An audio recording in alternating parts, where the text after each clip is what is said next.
Rain hammered my face as my son's truck disappeared down the mountain, leaving me stranded 8 miles from civilization in the middle of a storm. At 71, with Alzheimer's, most people would have panicked. But Marcus had made one crucial mistake. He thought I was helpless. What he didn't know was that I'd been planning for this moment for months. And tomorrow, at Margaret's birthday dinner, I was going to destroy him. Before we continue, I request that you please let me know where you are watching from. It helps me know how far my stories are reaching. Now, let's get back to today's story. Get out, Dad.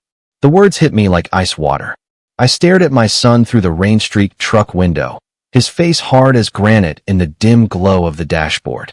We were at the top of Quarry Hill, 8 miles from civilization, in the middle of a storm that was tearing through the mountains like God's own fury. Marcus, I said, my voice steady despite my hammering heart. You don't really mean this. Get out of the truck. His voice was cold, final. Maybe walking home will give you time to think about what you've been doing to our family, to our business, to my authority as your son. The storm raged around us, rain hammering the windshield like accusations. This was it. This was the moment I'd been preparing for, even though part of me had hoped it would never come. Before I do, I said quietly, I want you to think about something. Think about the story you're going to tell your children tomorrow. Think about how you're going to explain to Emma and Tyler why their grandfather isn't at Sunday dinner. Marcus's jaw tightened. I'll tell them the truth, that you're finally getting the reality check you've needed for years. I almost smiled. If Marcus only knew the truth he was about to get.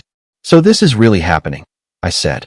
You're really going to abandon your 71-year-old father on a mountain in a storm because I made one business decision you didn't like. This isn't about one decision. Marcus exploded, his knuckles white on the steering wheel.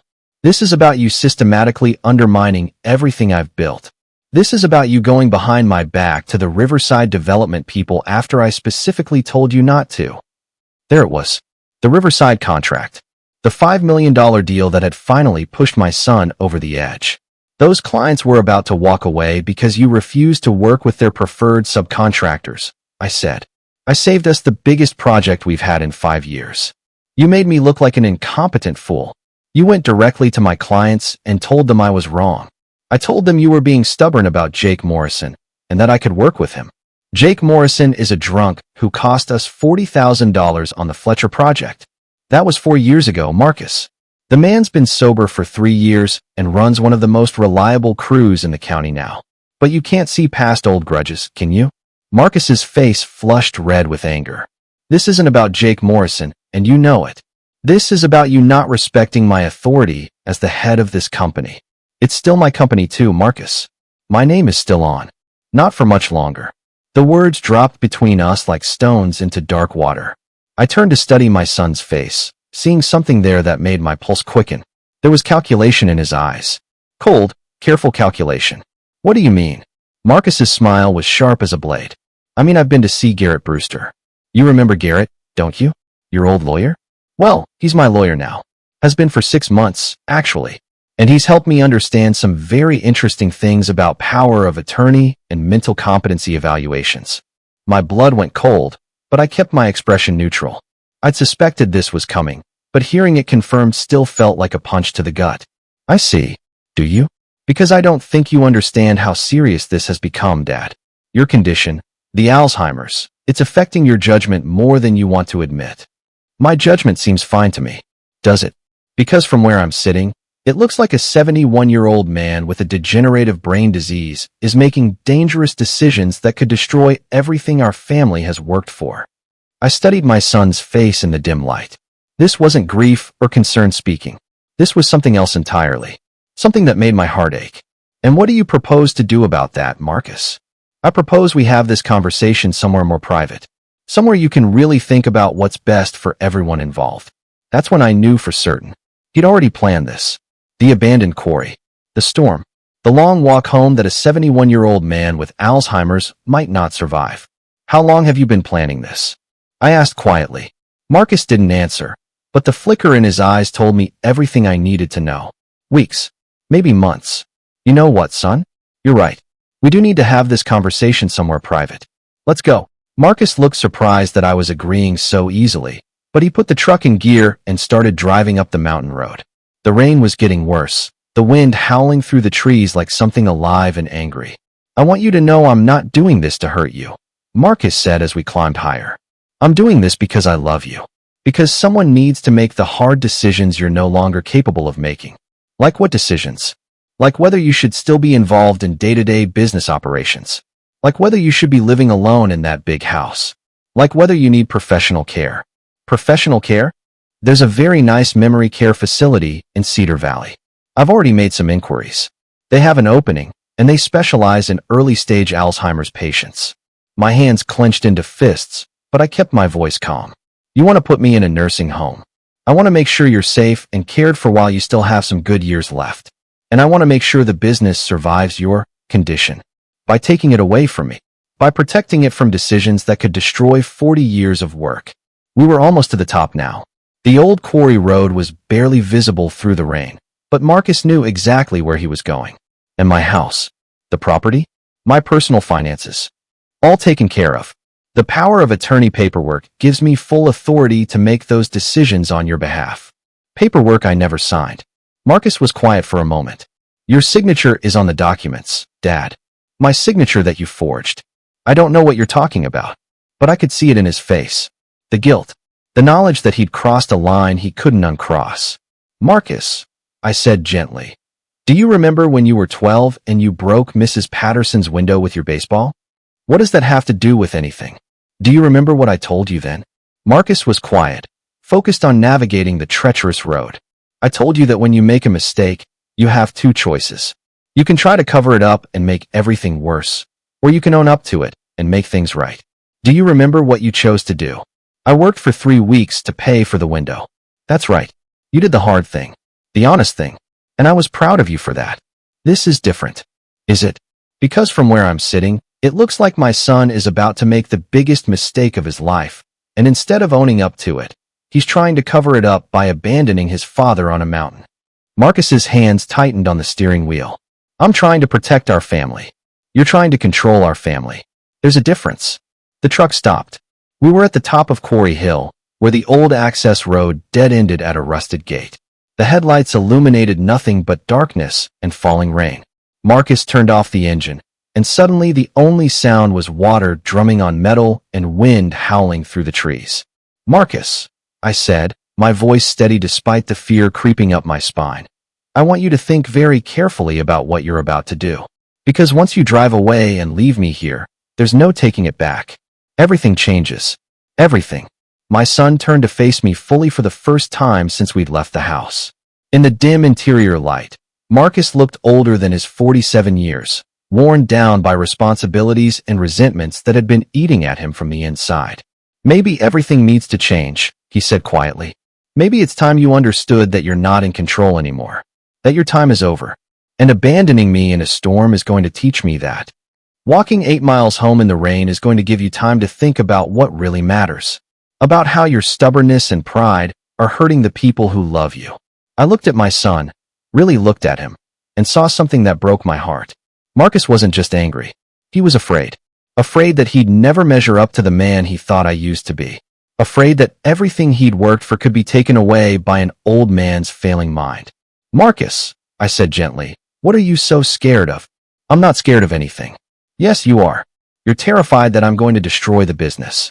You're terrified that people will think you can't handle being in charge. You're terrified that your children will see you as weak. Stop. But mostly, son, you're terrified that you're not the man you think you should be. That you're not strong enough or smart enough or good enough to fill your old man's shoes. Stop. Marcus slammed his palm against the steering wheel. You don't know what you're talking about. Don't I? Marcus, I've been watching you struggle with this for years. Ever since your mother died, you've been trying to prove something. To me, to yourself, to everyone who knew us before. I've been trying to keep this family together while you fell apart. And you did. You stepped up when I couldn't. You saved the business when I was drowning in grief. You became the man this family needed, and I'll always be grateful for that. Marcus looked at me with surprise. This wasn't the conversation he'd been expecting. But somewhere along the way, I continued. You started believing that being strong meant being in control of everything and everyone around you. You started thinking that love meant making decisions for people instead of with them. I make decisions to protect people. You make decisions to protect yourself from the possibility that other people might make choices you don't agree with. The rain was coming down harder now, drumming on the roof like an army of angry spirits. Get out of the truck, Dad. Is that really what you want? You want your children to grow up knowing that their father abandoned their grandfather on a mountain because he couldn't handle being disagreed with. I want you to learn some humility, and I want you to learn the difference between leadership and tyranny. Marcus got out and walked around to my side of the truck. When he opened the passenger door, the full force of the storm hit us both. Rain soaked through my jacket immediately, and I could feel the cold seeping into my bones. But I wasn't afraid, because Marcus had made a crucial mistake. He thought I was helpless. I'm doing this because I love you, Marcus shouted over the wind. Because someone needs to teach you that actions have consequences. I stepped down from the truck, my boots splashing in the muddy gravel. The rain was coming down in sheets now, but I turned to face my son with a dignity that seemed to surprise us both. You're right about one thing, Marcus, I said. Actions do have consequences. And what you're doing tonight is going to have consequences you haven't even thought of yet. For just a moment, Marcus looked uncertain, like the boy who used to crawl into bed with his parents during thunderstorms. You'll understand when you get home, he said. You'll see that I was right. Will I? Marcus, let me ask you something. When you drive away from here tonight, when you go home to your warm house and your dry clothes, what are you going to tell yourself about the man you've become? Marcus flinched as if I'd slapped him. I'll be back in the morning, he said. Maybe by then you'll understand. He climbed back into the truck, slammed the door, and fired up the engine. The headlights swept across me as he turned around, and for just a moment, I saw his face through the windshield. He looked like a man who was drowning in his own choices. Then he was gone, disappearing down the winding road until there was nothing left but darkness and rain and the sound of my own heartbeat. I stood alone at the top of Quarry Hill, 71 years old and apparently abandoned by my only son. The storm raged around me, and the nearest house was supposedly 8 miles away through difficult terrain. But I smiled, because Marcus had no idea what he'd just walked into.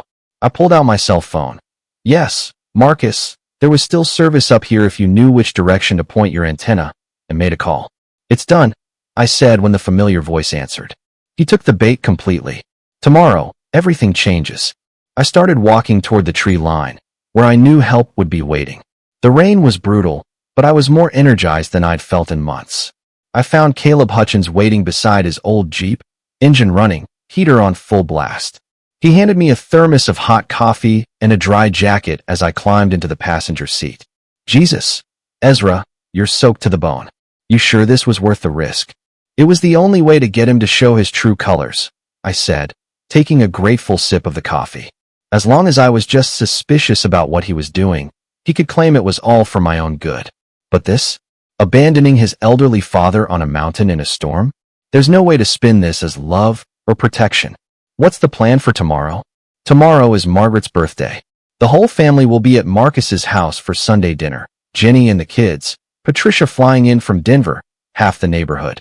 All the people whose opinions Marcus cares most about. And you're going to what exactly? I'm going to give him one last chance to tell the truth. To admit what he's been doing and try to make things right. And when he doesn't, I smiled grimly. Then everyone will see exactly what kind of man my son has become. Let's just say Marcus made a big mistake tonight thinking no one would ever know what really happened. The drive down the mountain took 45 minutes through the winding roads, giving us plenty of time to finalize our preparations. 6 months of careful planning were about to pay off. This is going to change everything, Caleb said. He brought this on himself, I replied. I'm just making sure the truth comes out. 8 hours earlier. The diagnosis had come on a Tuesday morning in March, delivered by Dr. Rebecca Santos with the kind of gentle professionalism that somehow made terrible news sound almost bearable. Early-stage Alzheimer's disease, she'd said, her voice soft but clear. The good news is we caught it early. With medication and proper care, you could have many good years ahead of you. I'd sat in that sterile office chair, staring at the brain scans on her computer screen, trying to process what she was telling me. At 71, I'd always known this was a possibility. My father had died of Alzheimer's when he was 78. But knowing it might happen and hearing it confirmed were two very different things. And that's when I'd made my first mistake. I decided to tell Marcus. Dad, are you sure about this diagnosis? Marcus had asked when I'd called him over that evening. Maybe you should get a second opinion. Dr. Santos is one of the best neurologists in the state. I trust her judgment. But early-stage Alzheimer's, that could mean anything. That could progress quickly or slowly. You don't know. Which is why I wanted to talk to you. About the business, about planning for the future. I want to make sure everything is handled properly if and when I can't handle it myself. Marcus had been quiet for a long moment, and I'd seen something shift in his expression. Something that should have warned me what was coming. Of course, Dad. We'll figure it out together. But we hadn't figured it out together. Over the following months, Marcus had started making decisions without consulting me. Small things at first, scheduling meetings I knew nothing about, signing contracts I hadn't reviewed, making promises to clients that he hadn't run past me. When I'd called him on it, he'd gotten defensive. I'm just trying to protect the business, Dad. Some of these decisions are too important to risk confusion about. I'm not confused about anything, Marcus. Aren't you? Because yesterday you couldn't remember the Henderson contract details, and last week you forgot about the Richardson site visit. The memory issues were real, even if they were minor. But what Marcus didn't understand was that forgetting some details didn't mean I'd lost my ability to think or reason or make good decisions. That's when I'd started paying closer attention to what Marcus was doing, and what I discovered had made my blood run cold. He'd been to see lawyers, multiple lawyers, shopping around for someone who would help him gain legal control over my affairs. He'd been researching memory care facilities. He'd been talking to accountants about restructuring the business to limit my involvement. And most damning of all, he'd been forging my signature on documents. That's when I'd made a phone call that would change everything. I need your help, I told my oldest friend. And I need you to keep this conversation completely confidential. What's going on, Ezra? I think my son is planning something that's going to destroy our family. And I need to be ready when it happens. 6 months earlier. I need your help, I told my oldest friend over coffee at Mabel's diner. And I need you to keep this conversation completely confidential. Caleb Hutchins had been my best friend since we were 15 years old. We'd served together in Korea, stood up at each other's weddings, helped each other through the deaths of our parents.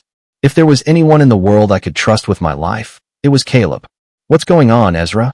You're right about one thing, Marcus, I said. Actions do have consequences. And what you're doing tonight is going to have consequences you haven't even thought of yet. For just a moment, Marcus looked uncertain, like the boy who used to crawl into bed with his parents during thunderstorms. You'll understand when you get home, he said. You'll see that I was right. Will I? Marcus, let me ask you something. When you drive away from here tonight, when you go home to your warm house and your dry clothes, what are you going to tell yourself about the man you've become? Marcus flinched as if I'd slapped him. I'll be back in the morning, he said. Maybe by then you'll understand. He climbed back into the truck, slammed the door, and fired up the engine. The headlights swept across me as he turned around, and for just a moment, I saw his face through the windshield. He looked like a man who was drowning in his own choices. Then he was gone, disappearing down the winding road until there was nothing left but darkness and rain and the sound of my own heartbeat. I stood alone at the top of Quarry Hill, 71 years old and apparently abandoned by my only son. The storm raged around me, and the nearest house was supposedly 8 miles away through difficult terrain. But I smiled, because Marcus had no idea what he'd just walked into. I pulled out my cell phone. Yes, Marcus, there was still service up here if you knew which direction to point your antenna, and made a call. It's done, I said when the familiar voice answered. He took the bait completely. Tomorrow, everything changes. I started walking toward the tree line, where I knew help would be waiting. The rain was brutal, but I was more energized than I'd felt in months. I found Caleb Hutchins waiting beside his old Jeep, engine running, heater on full blast. He handed me a thermos of hot coffee and a dry jacket as I climbed into the passenger seat. Jesus, Ezra, you're soaked to the bone. You sure this was worth the risk? It was the only way to get him to show his true colors, I said, taking a grateful sip of the coffee. As long as I was just suspicious about what he was doing, he could claim it was all for my own good. But this? Abandoning his elderly father on a mountain in a storm? There's no way to spin this as love or protection. What's the plan for tomorrow? Tomorrow is Margaret's birthday. The whole family will be at Marcus's house for Sunday dinner. Jenny and the kids, Patricia flying in from Denver, half the neighborhood. All the people whose opinions Marcus cares most about. And you're going to what exactly? I'm going to give him one last chance to tell the truth. to admit what he's been doing and try to make things right. And when he doesn't, I smiled grimly. Then everyone will see exactly what kind of man my son has become. Let's just say Marcus made a big mistake tonight thinking no one would ever know what really happened. The drive down the mountain took 45 minutes through the winding roads, giving us plenty of time to finalize our preparations. 6 months of careful planning were about to pay off. This is going to change everything, Caleb said. He brought this on himself, I replied. I'm just making sure the truth comes out. 8 hours earlier, the diagnosis had come on a Tuesday morning in March, delivered by Dr. Rebecca Santos with the kind of gentle professionalism that somehow made terrible news sound almost bearable. Early-stage Alzheimer's disease, she'd said, her voice soft but clear. The good news is we caught it early. With medication and proper care, you could have many good years ahead of you. I'd sat in that sterile office chair, staring at the brain scans on her computer screen, trying to process what she was telling me. At 71, I'd always known this was a possibility. My father had died of Alzheimer's when he was 78. But knowing it might happen and hearing it confirmed were two very different things. And that's when I'd made my first mistake. I decided to tell Marcus. Dad, are you sure about this diagnosis? Marcus had asked when I'd called him over that evening. Maybe you should get a second opinion. Dr. Santos is one of the best neurologists in the state. I trust her judgment. But early-stage Alzheimer's, that could mean anything. That could progress quickly or slowly. You don't know. Which is why I wanted to talk to you. About the business, about planning for the future. I want to make sure everything is handled properly if and when I can't handle it myself. Marcus had been quiet for a long moment, and I'd seen something shift in his expression. Something that should have warned me what was coming. Of course, Dad. We'll figure it out together. But we hadn't figured it out together. Over the following months, Marcus had started making decisions without consulting me. Small things at first, scheduling meetings I knew nothing about, signing contracts I hadn't reviewed, making promises to clients that he hadn't run past me. When I'd called him on it, he'd gotten defensive. I'm just trying to protect the business, Dad. Some of these decisions are too important to risk confusion about. I'm not confused about anything, Marcus. Aren't you?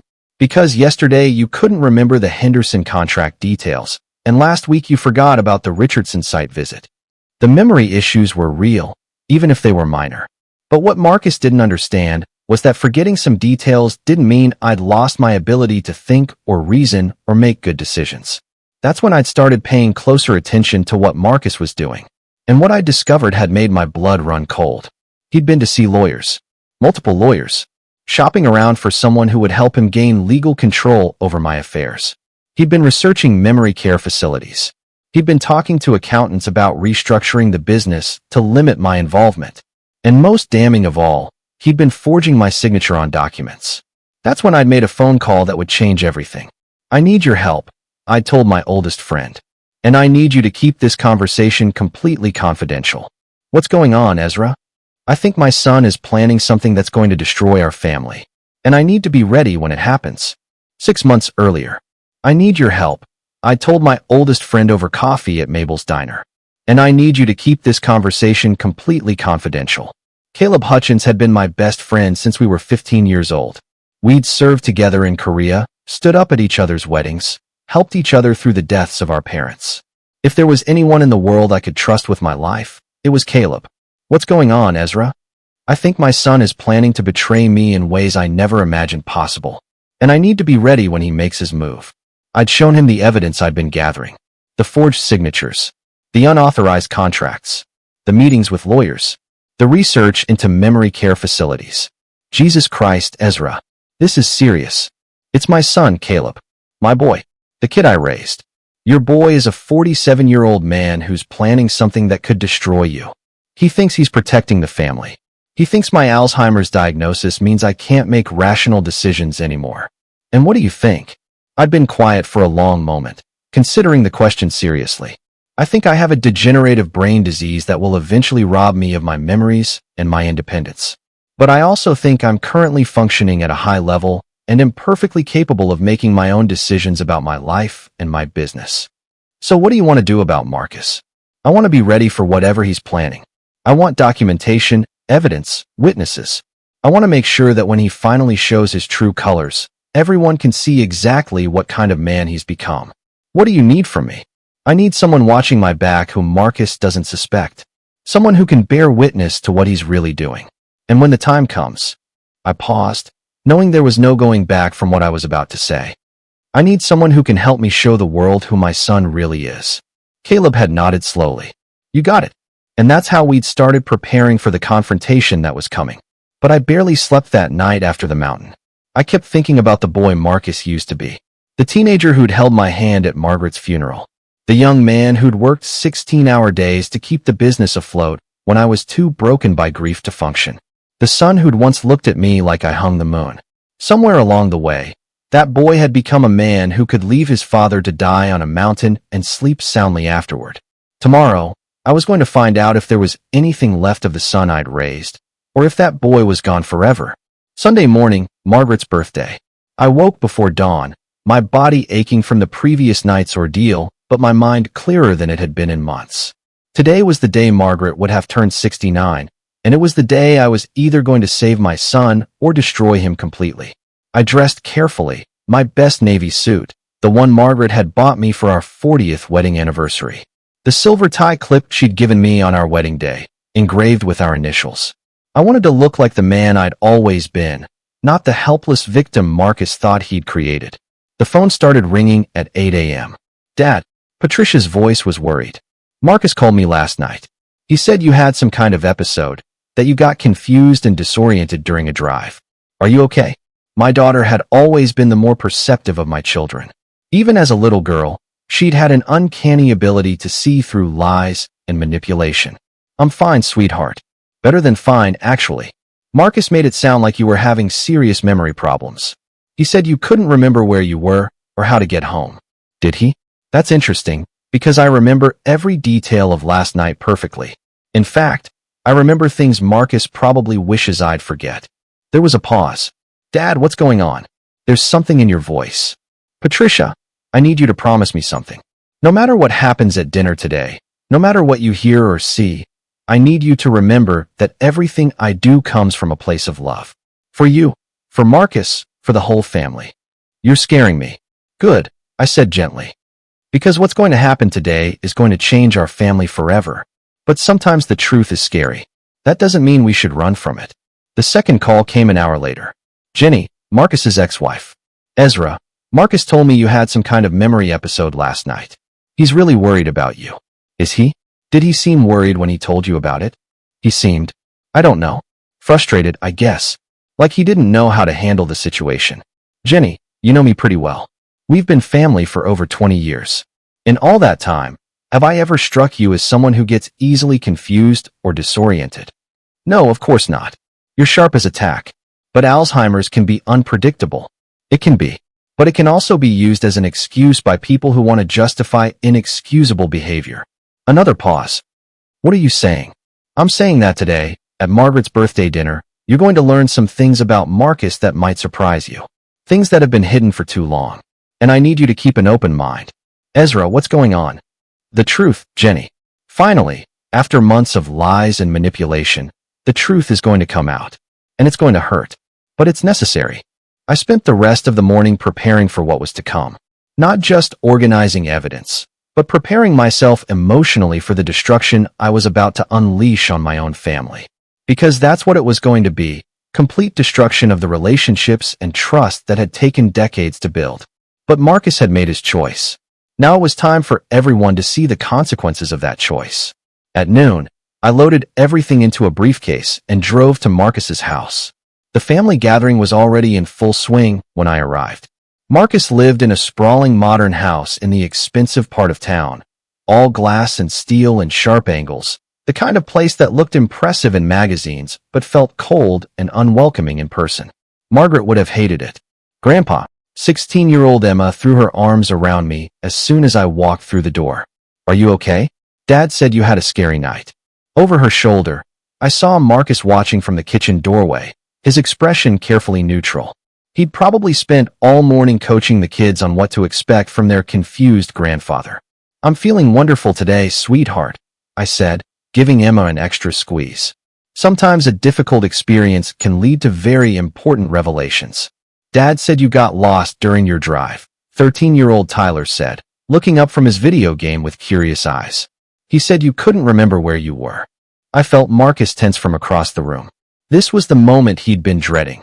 The moment I either confirmed his story or contradicted it. Your father and I had a very interesting conversation last night, I said carefully. We discussed some important things about our family and our business. Things that I think everyone needs to understand. But you're okay? Emma studied my face with the intensity that only teenagers could manage. You seem different today. More? I don't know. More like you have something important to reveal. Smart girl. Just like her grandmother. Maybe I do have something to reveal, I said, loud enough for Marcus to hear from across the room. Maybe today is the day for bringing hidden truths into the light. Marcus's smile never wavered, but I saw something flicker in his eyes. He knew something was coming. He just didn't know what. The other guests began arriving around 1 o'clock. Patricia swept in from Denver, immediately taking charge of the kitchen with the efficiency that had made her a successful corporate executive. Jenny arrived with her new boyfriend Russell, a kind man who treated her with the respect and affection she deserved after years of Marcus's emotional manipulation. Then came the neighbors and family friends, Bill Patterson from down the street, Sarah Chun who ran the local hardware store, the Morales family from 3 blocks over, old Mrs. Henderson who'd taught piano lessons to both Emma and Tyler. All people who'd known our family for years, who remembered Margaret with love and respected the business we'd built together. All people whose opinions Marcus cared deeply about. Ezra, you look fantastic, Bill said, shaking my hand firmly. I heard you had some kind of health scare last night, but you seem great. I feel better than I have in months, actually, I said, making sure my voice carried across the room. Sometimes you need a wake-up call to remember what's really important in life. And what's completely unacceptable. What kind of wake-up call? Sarah asked with concern. The kind that shows you exactly who people really are when they think no one is watching. The kind that reveals truths that have been carefully hidden. Marcus appeared at my elbow, his smile tight and forced. Dad, why don't we get you something to drink? You must be tired after last night. The way he said it, like I was a fragile invalid who needed to be managed, made my teeth clench. But I smiled pleasantly and followed him to the kitchen, where he immediately started fussing over me like I was made of glass. How are you feeling? Any confusion today? Memory problems? I know last night was disorienting for you. I remember every detail of last night perfectly, Marcus. Every single word we said to each other. Every choice you made. Every line you crossed. Something flickered in his eyes, but he recovered quickly. Well, that's good. Sometimes stress and confusion can affect memory in people with your condition. My condition? You know what I mean. The Alzheimer's. People in your situation often have trouble distinguishing between what actually happened and what they think happened. It was masterfully done. To anyone listening, it would sound like a caring son expressing concern for his father's deteriorating mental state. But I heard the thread underneath. The implication that anything I might say about last night could be dismissed as the confused rambling of a sick old man. You're absolutely right, I said loudly enough for nearby guests to hear. People in my situation do need to be very careful about distinguishing between truth and fiction, between what actually happened and what someone might want others to believe happened. That's why it's so important to have documentation. Marcus's smile never wavered, but I saw his knuckles whiten as he gripped his beer bottle. The word documentation had caught his attention. Patricia approached us, her expression concerned. Dad, Marcus told me you had some kind of episode last night. Are you sure you're feeling up to this gathering? I'm feeling perfect, I said. In fact, I think this gathering is exactly what our family needs right now. A chance for everyone to come together and learn some truths that have been carefully hidden. What kind of truths? Patricia asked, her lawyer instincts obviously pinging. Marcus jumped in before I could answer. Dad's been having some confusion lately. Sometimes he says things that don't quite reflect reality. Do I? That's interesting, because I've been thinking more clearly lately than I have in months.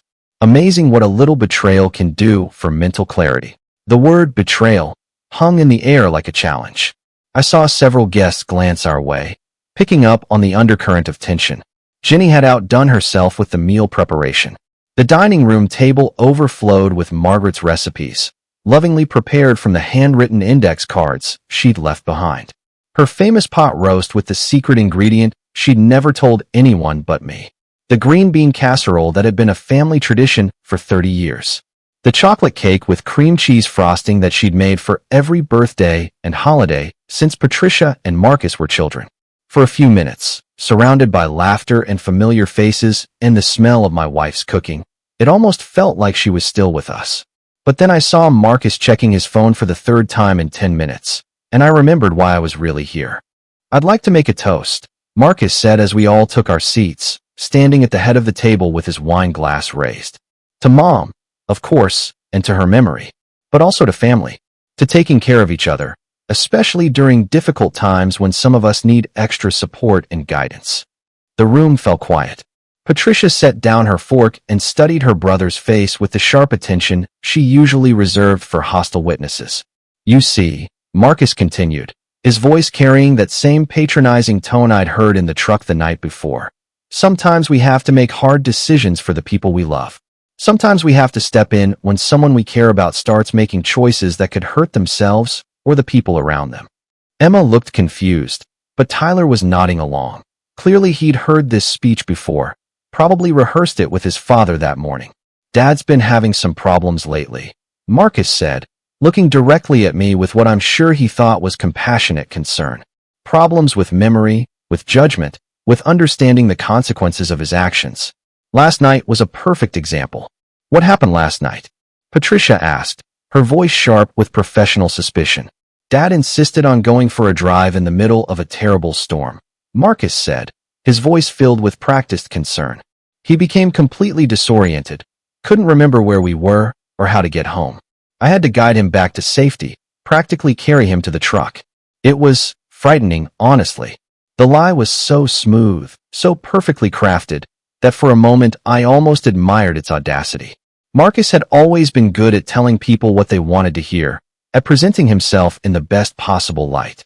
"That must have been terrifying for both of you," Jenny said sympathetically. "It was," Marcus agreed. "And it made me realize that we can't keep pretending everything is fine. Dad needs help, professional help, and as his family, we have a responsibility to make sure he gets it, even if he doesn't understand why it's necessary." The silence that followed was deafening. I could feel every pair of eyes in the room turning toward me, waiting for my response. Waiting to see if the confused old man would confirm his son's caring narrative or say something that would prove Marcus's point about his deteriorating mental state. "That's very interesting, Marcus," I said quietly, "because I remember last night very differently." Marcus's smile never wavered, but I saw his knuckles whiten as he gripped his wine glass tighter. "Well, that's exactly what I'm talking about," he said with patient sadness. "Memory issues. Confusion about what actually happened versus what Dad thinks happened. It's one of the most heartbreaking aspects of this disease." "Is it?" I reached into my jacket pocket and pulled out my cell phone. "Marcus, would you like to tell everyone exactly where you took me last night? Or should I?" The color started draining from Marcus's face. "Dad, please. You're just going to confuse yourself more." "Am I?" I held up the phone so everyone could see the screen. "Because I have something here that might help clear up any confusion about what really happened last night." "What is that?" Patricia asked, leaning forward. Marcus looked panicked now, his carefully constructed facade cracking like ice in the sun. "Dad, you're having another episode. There's nothing on that phone you're confused about." I pressed play. Suddenly the room filled with Marcus's voice, cold, cruel, absolutely nothing like the concerned son who'd been speaking moments before. "Get out, Dad," his recorded voice said clearly. "Maybe walking home will give you time to think about what you've been doing to our family, to our business, to my authority as your son." Patricia's wine glass slipped from her fingers, shattering on the hardwood floor. The sound seemed to echo in the sudden, absolute silence. Just until morning, Marcus's voice continued from the phone. "Maybe walking 8 miles in the rain will teach you some humility." Jenny gasped, one hand flying to cover her mouth. Emma stared at her father with an expression I'd never seen before, complete, devastating disillusionment. "Dad," Emma whispered, her voice breaking. "Is that really you?" Marcus opened his mouth, but no sound came out. For perhaps the first time in his adult life, he had absolutely nothing to say. But I wasn't finished. Not even close. "For the past 6 months," I continued, standing slowly and addressing the room, "my son has been systematically attempting to have me declared mentally incompetent, so He can seize complete control of the business your mother and I spent 40 years building. I reached beside my chair and pulled out the briefcase I'd brought, opening it to reveal stacks of documents, photographs, and printed emails. Forged power of attorney papers with my signature duplicated without my knowledge or consent, I said, pulling out the first stack of papers. Business contracts signed in my name without my approval or even my knowledge. Financial decisions made using my authority while keeping me completely in the dark. Marcus had gone white as paper. Dad, I can explain. Explain what exactly? Patricia was on her feet now, her face flushed with rage as she stared at her brother. Explain how you left our 71-year-old father with Alzheimer's disease on a mountain in a storm? Explain how you've been forging his signature? Explain what the hell is wrong with you. It's not what it sounds like. Bullshit. Patricia slammed her hand on the table so hard the dishes rattled. I just heard your voice, Marcus. Your voice threatening to abandon Dad in a storm unless he learned humility. What possible explanation could there be for that? I was trying to protect the family business. Marcus finally found his voice, desperation making it crack. I was trying to protect all of you from decisions that could destroy everything we've worked for. By committing elder abuse. Jenny stood up, her face pale with shock and anger. By forging legal documents? By stealing from your own father? I never stole anything. Didn't you? I pulled out another set of documents. These are bank statements from Emma and Tyler's college funds. The accounts I set up for my grandchildren's education. Would you like to tell everyone how much money has been withdrawn from these accounts in the past 6 months? Marcus looked like he was going to be sick. $28,000 from Emma's account, I continued. $31,000 from Tyler's. All withdrawn by someone with fraudulent power of attorney to pay legal fees for lawyers who were helping him have me declared incompetent. Dad, Tyler's voice was small, confused. He looked like a little boy who'd just discovered that Santa Claus was really the monster under his bed. You took our college money? It was temporary, Marcus said desperately. I was going to pay it back. Once the business was stable, once Dad was getting proper care, I was going to replace every penny. With what money? I asked calmly. The money you were planning to get from selling all our property to Harrison Webb. Every head in the room turned to stare at me. Selling what property? Patricia demanded. I pulled out the final stack of documents, the real estate contracts and business plans I'd found hidden in Marcus's office. Last month, Marcus met with a developer named Harrison Webb. Webb wants to buy our land, all of it. The business property, my house, everything. He's offered $4.2 million for a complete buyout. Patricia's eyes widened. For $0.2 million? Marcus has already signed preliminary agreements, I continued. Once he had me declared mentally incompetent and gained full legal control of my assets, he was planning to sell everything and use the money to start his own development company. I held up the business plan Marcus had carefully prepared, complete with projected profits and staffing charts. Whitmore Development, he was going to call it. He was planning to fire half our current employees and turn our 40 years of construction expertise into a luxury housing development business. The room erupted in shocked voices, but I wasn't finished. The crown jewel of his plan was to demolish the workshop where your mother spent the last 5 years of her life teaching neighborhood children woodworking and helping them with their school projects. Patricia went very still. When she spoke, her voice was barely above a whisper. Mom's workshop? You were going to tear down Mom's workshop. Marcus couldn't meet her eyes. Patricia, it's just a building. It's not profitable. It doesn't generate any income. Just a building? Patricia's voice was rising now, years of suppressed anger finally breaking free. Just a building? Mom spent every day there during her final years.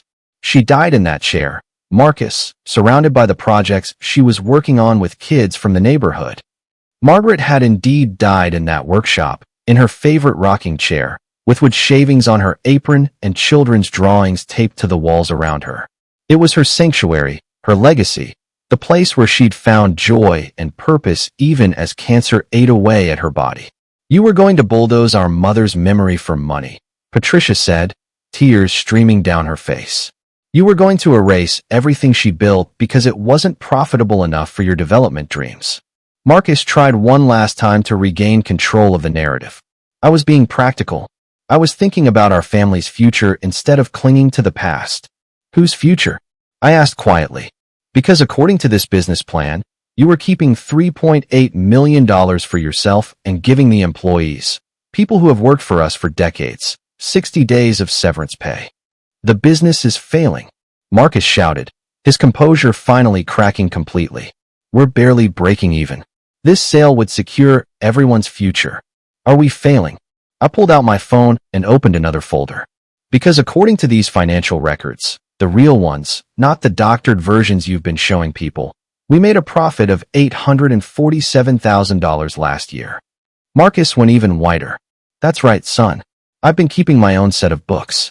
And what they show is that you've been systematically moving money around, creating artificial losses, making it look like we're on the brink of bankruptcy when we're actually thriving. I turned to address the room full of shocked faces. Our business employs 37 people. Every one of them owns their own home because we pay living wages, not poverty wages. We have more work lined up than we can handle, and our reputation in this community is built on 4 decades of honest dealing and quality work. I looked back at Marcus. But none of that mattered to you, did it? Because this was never about saving the business. This was about you getting your hands on millions of dollars and finally being free of your old man shadow. The silence that followed was absolute. No one moved. No one spoke. No one even seemed to breathe. Marcus stood at the head of his dining room table, surrounded by the wreckage of his mother's birthday celebration and his own carefully constructed lies, looking like a man who'd just watched his entire world collapse in real time. There's something else you should all know, I said, my voice carrying easily over the stunned silence. 3 months ago, I was diagnosed with early-stage Alzheimer's disease. The room went dead silent. It's mild, it's manageable with medication, and according to my doctors, I have years of full cognitive function ahead of me. The medication I'm taking slows the progression significantly. My short-term memory has some gaps, and I occasionally forget names or dates, but my judgment and reasoning abilities are completely intact. I looked around the table, meeting each person's eyes in turn. I told Marcus about the diagnosis because I trusted him, because I thought we could work together to plan for the future, to make sure the business and the family were protected when I eventually do need more help. I turned to Marcus, who was still standing frozen like a man facing his own execution. Instead, you saw my trust as weakness. You saw my diagnosis as a legal justification for stealing from me. You saw my vulnerability as an opportunity for power and money. Emma stood up slowly, her chair scraping against the floor. When she spoke, her voice was shaking with tears and rage. Daddy, how could you? How could you take our college money? How could you lie about Grandpa? How could you leave him on a mountain in a storm? Marcus tried to reach for her, but Emma jerked away from him like he was radioactive. Don't touch me, she said. Don't you dare touch me. I don't even know who you are anymore. Tyler, who had been sitting in stunned silence, finally spoke up. His voice was quiet, but it carried the weight of absolute devastation. I hate you, he said simply.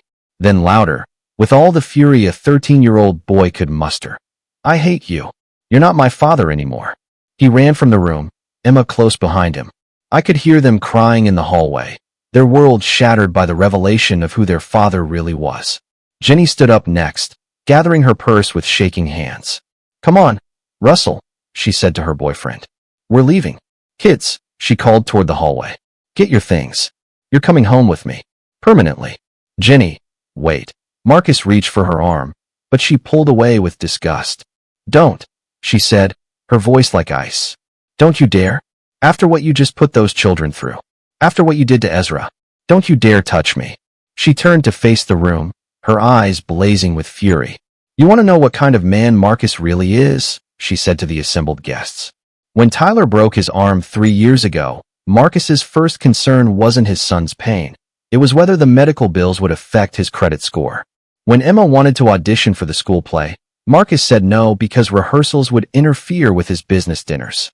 The revelations just kept coming, each one painting a clearer picture of the man Marcus had become. And when Ezra was diagnosed with Alzheimer's, Jenny continued, Marcus didn't call me to talk about family support or care options. He called me to ask whether I thought the diagnosis would affect his inheritance. The words hit the room like physical blows. Several guests were already heading for the door, unwilling to witness any more of this family's destruction. But I had one final card to play. There's something else you should all know, I said, my voice cutting through the chaos. Last night, when Marcus drove me up to Quarry Hill and left me to walk home in a storm, he wasn't acting alone. Every head turned to stare at me. You see, I've known for months what Marcus was planning. I've been documenting his activities, gathering evidence, preparing for exactly this moment. And I made sure I wasn't really alone up there. I pulled out my phone and made a call. Caleb, we're ready for you now. 2 minutes later, Caleb Hutchins walked through the front door, still wearing his sheriff's department jacket, even though he'd been retired for 5 years.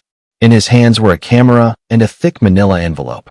Folks, he said to the stunned gathering, I'm Caleb Hutchins, retired from the county sheriff's department. For the past 6 months, I've been documenting Marcus Whitmore's systematic financial abuse of his father at Ezra's request. He set the envelope on the table. Last night, I followed Marcus and Ezra up to Quarry Hill. I have video footage of Marcus abandoning his elderly father in a storm and driving away. I have GPS tracking data, weather reports, and audio recordings of their entire conversation. Marcus looked like he was about to faint. As of tomorrow morning, Caleb continued, copies of all this evidence will be delivered to the district attorney's office, along with a formal complaint of elder abuse, financial fraud, and attempted kidnapping. Kidnapping, Patricia whispered. Taking someone against their will to an isolated location and abandoning them there, Caleb explained. Especially when that someone is elderly and has a medical condition that could make them vulnerable. Yeah, that's kidnapping in this state. Marcus finally found his voice. This is insane. I'm his son. I was trying to help him. By stealing from him? Caleb asked mildly. By forging legal documents? By abandoning him on a mountain in a storm? That's an interesting definition of help. Patricia was gathering her things, her face pale with shock and disgust. Dad, do you want to come stay with me in Denver while this gets sorted out? Thank you, sweetheart, but no. I'm not running away from this. This is my home, my business, my life. Marcus is the one who needs to leave. I turned to look at my son one last time. He was sitting now, slumped in his chair at the head of the table, looking like a man who had lost everything that mattered to him in the space of an hour. Marcus, I said quietly, I want you to understand something. Everything I did, the investigation, the planning, the documentation, I did because I love you. Because I wanted to save you from becoming the kind of man who could abandon his father and sleep soundly afterward. Marcus looked up at me with desperate eyes, tears streaming down his face. But I also want you to understand that your actions have consequences. Real consequences. Legal consequences. You're going to lose the business. I'm having you removed from all accounts and contracts tomorrow morning.